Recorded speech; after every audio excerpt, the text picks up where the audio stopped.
Hi, it's Philip here from Big Phil YouTube channel, and today I'm talking about 3 really exciting water sports. And why I'm talking about water sports today? Because it's summer and I strongly encourage you to go out and try them out. Let's dive in.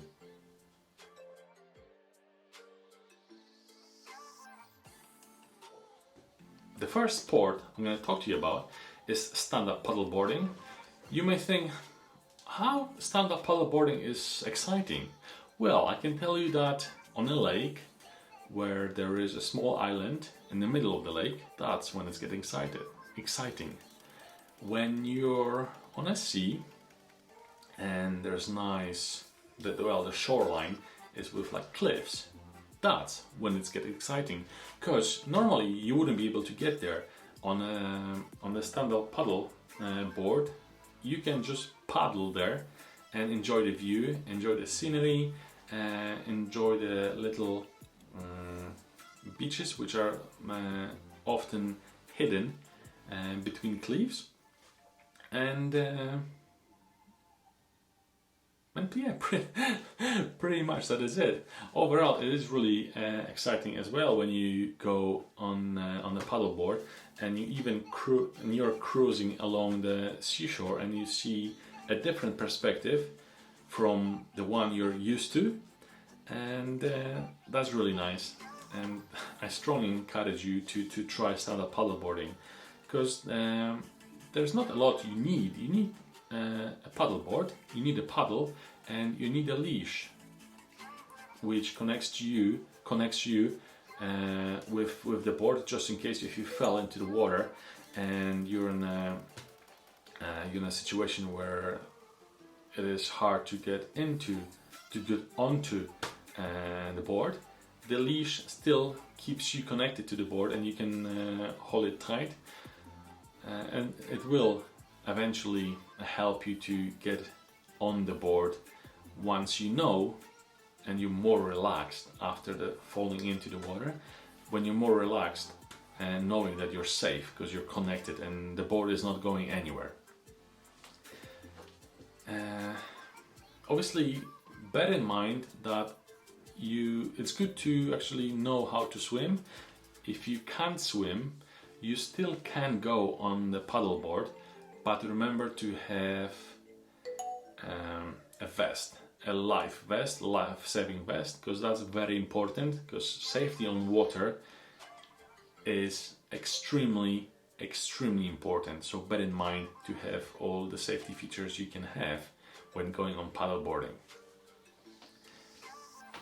The second sport I want to talk to you about today is wakeboarding. Wakeboarding is, for me, it's a substitute for kitesurfing on non-windy days. With wakeboarding, you need wakeboard with boots, wakeboard with bindings and boots. You need a helmet, so no one will let you in on a wake park without a helmet. You know, your head is very important to us. And you need an impact vest to protect your ribs, your back, your belly, your chest from the impacts you might which may occur when hitting an obstacle and falling, or hitting a kicker and falling into the water, or like falling back. So it is very important to have impact vest and helmet. And it's pretty much straightforward. It is really fun. It is extremely addictive. You will meet a lot of people who will bring you into the community of wakeboarders, and that community is fantastic. You will be surprised how many people travel around the world and visit the various wake parks, and they become friends and they travel together to different countries than they are living in. The third sport, which is the closest to my heart, is kitesurfing. The kitesurfing is a sport where you feel free. That's the sport where you don't have your phone on you, you don't have your email on you, and you don't have your Facebook or Instagram on you. The only thing what counts is actually wind, water, and sun. Well, if there's no sun, you can still kite, but it's nice to kite in sunny conditions. Kitesurfing is quite expensive. It can be quite expensive when you're buying a new gear, because you need a kite, you need a bar, you need a kiteboard, you need a harness, and obviously you need some sort of a wetsuit. Obviously for other two water sports you need a wetsuit as well. Unless it's plus 35 degrees, water is 30 degrees and you're stand-up paddleboarding, then not really, don't need anything about shorts. Or swimsuit for women. So with kitesurfing, it's also good to have a helmet. It's also good to have like impact vest, because it will give you additional buoyancy when you're in the water. And what else? It's very important in all of these three sports to use instructors, especially for wakeboarding and mainly for kitesurfing, as it is really extreme sport. And I do not encourage you at all to try it by yourself. Go to the kite school or speak to a fellow kitesurfers on, well, not if you're starting, they're not going to be a fellow kitesurfers, but people on the spot, and ask them if they know any kitesurfing instructor. It's really good to use a qualified instructor for your lessons. It will make your life easier, it will make your life and start with the sport much safer. And then after the course you will be able to buy a new equipment on a better price, because very often instructors have good deals with shops or they have good deals with brands. Then remember not to buy kitesurfing equipment before your lessons. Why? Because you actually don't know what you need. You might ask people what to buy, but if you're not a kitesurfer, you won't know your skill. You won't know what board, what size of the kite you need, what type of a bar you need. What else? Yes, bear in mind, safety is a main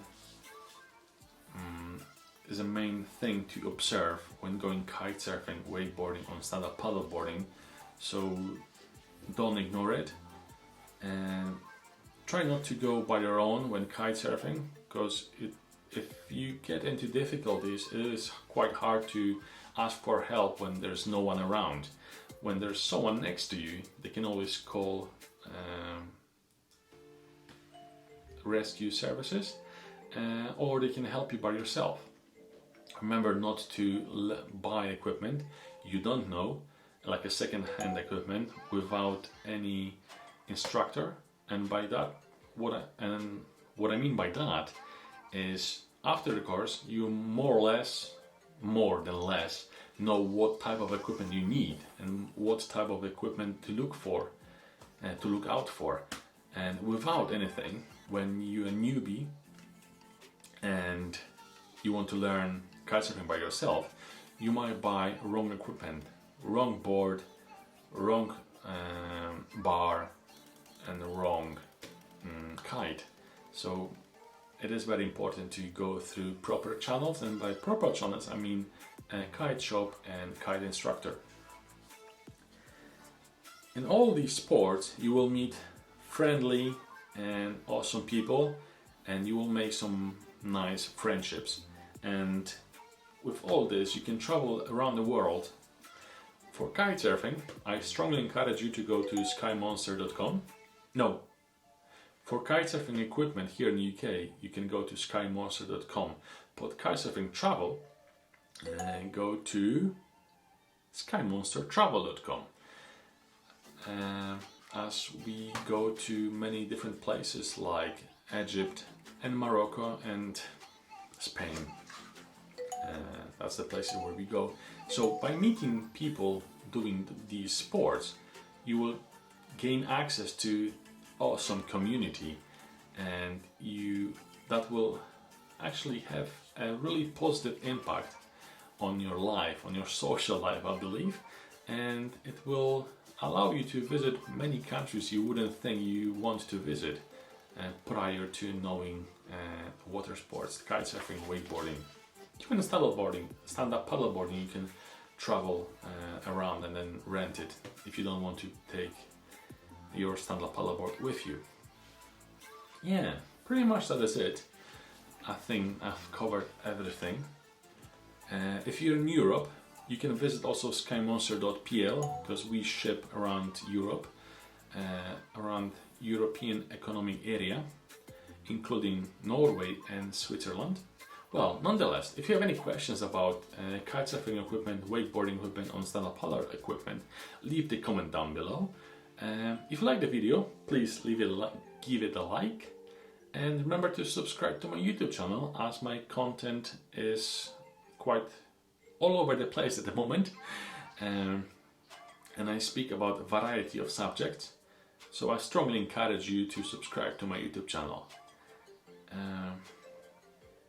I think that is it. Thanks, and see you in the next one. Cheers!